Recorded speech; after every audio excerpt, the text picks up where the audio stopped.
पे उसमें अदरक को चिमटे में पकड़ के भून लो।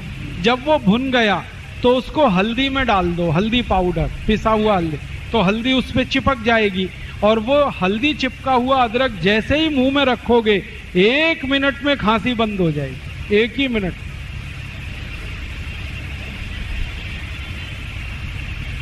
इतनी बढ़िया दवा। और एक दवा बताता हूं आपको अपने घर में खांसी की। अनार है ना, अनार, इसको गर्म करके खाओ।